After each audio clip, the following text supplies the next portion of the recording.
Hello and welcome. कैसे हो आप सब? उम्मीद करते हैं आप सब ठीक होंगे। दोस्तों, करंट अफेयर्स के ऊपर डिटेल वीडियो वाला ये फॉर्मेट आपको कैसा लगता है वो आप मुझे कमेंट करके अभी बता दो, ताकि मैं इसे कंटिन्यू कर सकूं। या फिर आप इसे एमसीक्यू के फॉर्मेट में चाहते हो तो वो भी बता देना। वैसे मैं साप्ताहिक करंट अफेयर्स को एमसीक्यू फॉर्मेट में ही लाने वाला हूँ, और ये सभी करंट अफेयर्स के पीडीएफ आपको हमारे टेलीग्राम चैनल पर फ्री में मिल जाएंगे। डिस्क्रिप्शन में मैं लिंक दे दूंगा, आप वहां से डाउनलोड कर सकते हैं। आइए देखते हैं आज के करंट अफेयर्स में क्या सब है।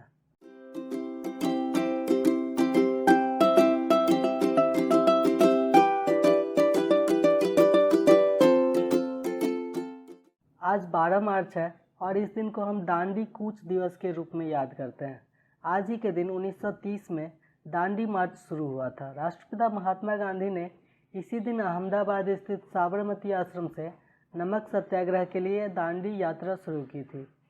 इसे भारतीय स्वतंत्रता संग्राम का अहम पड़ाव माना जाता है। इस मार्च के जरिए बापू ने अंग्रेजों के बनाए नमक कानून को तोड़कर उस सत्ता को चुनौती दी थी जिसके बारे में कहा जाता था कि उसके साम्राज्य का सूरज कभी नहीं डूबता है। 10 मार्च 2021 को भारत के प्रधानमंत्री नरेंद्र मोदी ने सभी सांसदों और जनप्रतिनिधियों से अमृत महोत्सव में हिस्सा लेने का आग्रह किया है। ब्रिटिश शासन से भारत की आज़ादी के 75 वर्षों को चिन्हित करने के लिए 12 मार्च 2021 को यानी आज से अमृत महोत्सव शुरू होगा। गुजरात में साबरमती आश्रम से शुरू होगा। यह महोत्सव पूरे देश में 75 सप्ताह के लिए 75 स्थानों पर आयोजित किया जाएगा। आइए देखते हैं राष्ट्रीय करंट अफेयर्स। केंद्रीय रेल मंत्री पीयूष गोयल ने 10 मार्च 2021 को घोषणा की कि भारतीय रेलवे ने वर्ष 2030 तक भविष्य के लिए तैयार रेलवे प्रणाली स्थापित करने के लिए एक राष्ट्रीय रेल योजना तैयार की है। इसके तहत राष्ट्रीय रेल योजना को परिचालन क्षमता और वाणिज्यिक नीति दोनों पहलुओं के आधार पर रणनीति तैयार करने के उद्देश्य से तैयार किया गया है। माल भाड़े में रेलवे के हिस्सेदारी को 45% तक बढ़ाने के लिए यह कदम उठाया गया है। रेल मंत्री ने कहा कि लॉजिस्टिक्स के लिए वैल्यू फॉर मनी समाधान प्रदान करके नए बिजनेस को आकर्षित करने के लिए बिजनेस डेवलपमेंट यूनिट्स स्थापित की गई हैं।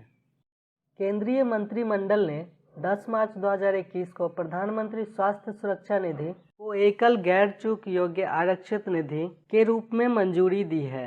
यह फंड महत्वपूर्ण है क्योंकि यह फंड सार्वभौमिक और सस्ती स्वास्थ्य देखभाल की पहुंच को सुनिश्चित करेगा। 10 मार्च से उत्तर प्रदेश सरकार ने आयुष्मान भारत योजना के गोल्डन कार्ड बनाने के लिए अभियान शुरू किया है। प्रधानमंत्री नरेंद्र मोदी ने 9 मार्च 2021 को वीडियो कॉन्फ्रेंसिंग के जरिए भारत बांग्लादेश के बीच मैत्री सेतु का उद्घाटन किया। टेलीकॉम सर्विस प्रोवाइडर्स ने 8 मार्च 2021 को एसएमएस विनियमन के दूसरे चरण को लागू करना शुरू कर दिया है। इस कदम के साथ बैंकों और ई-कॉमर्स फर्मों का कामकाज प्रभावित हुआ और कई महत्वपूर्ण सेवाएं बाधित हुई, जैसे कि ओटीपी इत्यादि। भारतीय दूरसंचार नियामक प्राधिकरण ने हाल ही में सूचित किया है कि प्रत्येक एसएमएस सामग्री को यूजर को डिलीवर करने से पहले सत्यापित करना होगा। एसएमएस सामग्री को सत्यापित करने की इस प्रक्रिया को एसएमएस स्क्रबिंग के रूप में जाना जाता है। यह प्रक्रिया 8 मार्च को लागू की गई थी। इस प्रणाली के शुरू होने के बाद टेलीकॉम ऑपरेटरों द्वारा असत्यापित और अपंजीकृत एसएमएस संदेशों को ब्लॉक कर दिया गया था। आइए अब देखते हैं अंतर्राष्ट्रीय करंट अफेयर्स। भारत उज्बेकिस्तान संयुक्त सैन्य अभ्यास डस्टलिक सेकेंड उत्तराखंड के रानीखेत में चौबटिया में आयोजित किया जा रहा है। यह दोनों सेनाओं के वार्षिक द्विपक्षीय संयुक्त अभ्यास का दूसरा संस्करण है। इसका समापन 19 मार्च 2021 को होगा। डस्टलिक भारत और उज्बेकिस्तान की सेनाओं के बीच पहला संयुक्त सैन्य अभ्यास था। यह अभ्यास वर्ष 2019 में उज्बेकिस्तान में हुआ था। यह आतंकवाद के मुकाबले पर केंद्रित था। यह अभ्यास 13 नवंबर 2019 को संपन्न हुआ था। फ्रांस ने पृथ्वी की कक्षा में अपने उपग्रहों के साथ साथ अन्य रक्षा उपकरणों पर हमला करने की क्षमता का परीक्षण करने के लिए अंतरिक्ष में अपना पहला सैन्य अभ्यास शुरू किया है। वर्ष 1965 के पहले फ्रांसीसी उपग्रह की याद में एस्टर एक्स नाम से तैयार किए गए इस अभ्यास को एक ऑपरेशन कक्ष में 18 सिमुलेटेड घटनाओं के आधार पर कार्यान्वित किया जाएगा। फ्रांस के नवनिर्मित स्पेस कमांड के प्रमुख मिशेल फ्राइडलिंग ने इस अंतरिक्ष अभ्यास को सिस्टम का एक तनाव परीक्षण बताया और यह उल्लेख किया है कि यह सैन्य अभ्यास फ्रांसीसी सेना के साथ साथ पूरे यूरोप के लिए पहला है। विश्व स्वास्थ्य संगठन के एक अधिकारी ने हाल ही में कहा कि कोविड-19 के लिए वैक्सीन पासपोर्ट का इस्तेमाल अंतर्राष्ट्रीय यात्रा के लिए नहीं किया जाना चाहिए, क्योंकि कोरोना वायरस के टीके दुनिया भर में आसानी से उपलब्ध नहीं है। वैक्सीन पासपोर्ट को टीकाकरण के प्रमाण के रूप में डिज़ाइन किया गया है। इसे कुछ देशों ने कोविड-19 महामारी से पहले अनिवार्य कर दिया है। वैक्सीन पासपोर्ट डिजिटल दस्तावेज हैं और वे कोविड-19 के खिलाफ टीकाकरण के प्रमाण के रूप में भी काम करते हैं।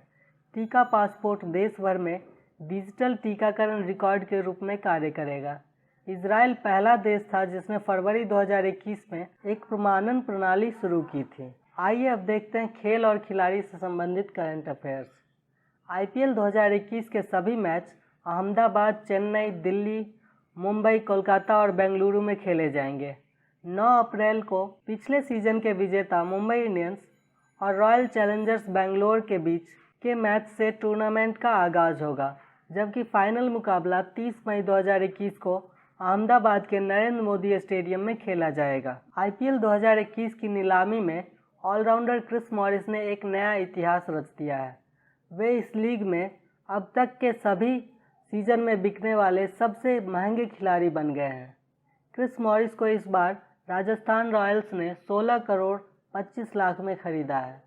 क्रिस मॉरिस पिछले सीजन में RCB का हिस्सा थे, लेकिन उनके खराब प्रदर्शन की वजह से उन्हें इस टीम ने रिलीज़ कर दिया था।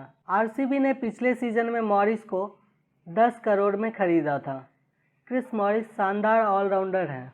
खेलो इंडिया विंटर गेम्स का दूसरा संस्करण का आयोजन 26 फरवरी 2021 को जम्मू कश्मीर के गुलमर्ग में किया गया था।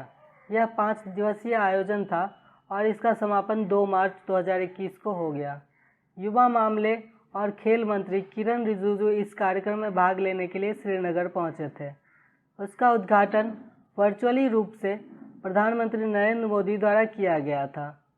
खेलो इंडिया यूथ गेम्स के कई संस्करणों की सफलता के बाद वर्ष 2021 में खेलो इंडिया विंटर गेम्स शुरू किया गया था। आइए अब देखते हैं विज्ञान एवं प्रौद्योगिकी से संबंधित करंट अफेयर्स। भारतीय वैज्ञानिकों ने स्वदेशी तौर पर एक कम लागत वाले ऑप्टिकल स्पेक्ट्रोग्राफ का डिजाइन और विकास किया है, जो दूर की आकाशीय वस्तुओं से मंद प्रकाश के स्रोतों का पता लगाने में सक्षम है। यह स्पेक्ट्रोग्राफ सुदूरवर्ती ब्लैक होल और कॉस्मिक विस्फोटों के आसपास के क्वासरों और आकाशगंगाओं से मंद प्रकाश का पता लगा सकता है। Made in India optical spectrograph को एरिस देवस्थल फेंट ऑब्जेक्ट स्पेक्ट्रोग्राफ एंड कैमरा नाम दिया गया है। जापान में दुनिया का सबसे शक्तिशाली सुपर कंप्यूटर फुगाकू विकसित किया गया है। रिकेन और फुजित्सु नामक जापानी वैज्ञानिक अनुसंधान संस्थान ने 6 साल पहले इसे विकसित करना शुरू किया था। यह दुनिया का सबसे शक्तिशाली सुपर कंप्यूटर है और अब यह अनुसंधान के उपयोग के लिए उपलब्ध है। राष्ट्रीय जल मिशन का कैच द रेन अभियान देश के सभी राज्यों में लॉन्च किया जाएगा। इस अभियान की टैगलाइन है catch the rain where it falls when it falls. इस अभियान में उपयुक्त वर्षा जल संचयन संरचनाएं बनाने में मदद मिलेगी, जो मानसून के गिरने से पहले जलवायु परिस्थितियों और उप मौसम के लिए उपयुक्त है। यह अभियान check dam, rooftop RWHS, water harvesting pit, tank की डिसलिंटिंग को बढ़ाकर अपनी भंडारण क्षमता बढ़ाने के लिए अभियान चलाएगा। तो ये था आज का करंट अफेयर्स। आप चाहो तो पिछले दिनों के वीडियोस भी देख सकते हो, उसका प्लेलिस्ट आपको वीडियो के एंड में मिल जाएगा। ये वाला वीडियो आपको कैसा लगा वो आप लाइक बटन को ग्रे से ब्लू करके बता सकते हो। इस वीडियो में कुछ भी अच्छा लगा हो या कुछ भी नया पता चला हो और चैनल का सब्सक्राइब वाला बटन अभी तक लाल है तो उसे अभी ग्रे कर दो। न्यू वीडियोस का नोटिफिकेशन इंस्टेंट प्राप्त करने के लिए बेल आइकन को दबाकर नोटिफिकेशन भी ऑन कर लो। इस चैनल पर आपको प्रत्येक दिन का करंट अफेयर्स और उन सभी के प्लेलिस्ट भी मिल जाएंगे। और हाँ, दोस्तों के साथ भी शेयर कर देना। मैं वीडियोस बनाने के लिए बहुत मेहनत कर रहा हूँ, तो आप मेरे लिए इतना तो कर ही सकते हो। मिलते हैं अगले वीडियो में, तब तक के लिए be aware, be confident, and good luck.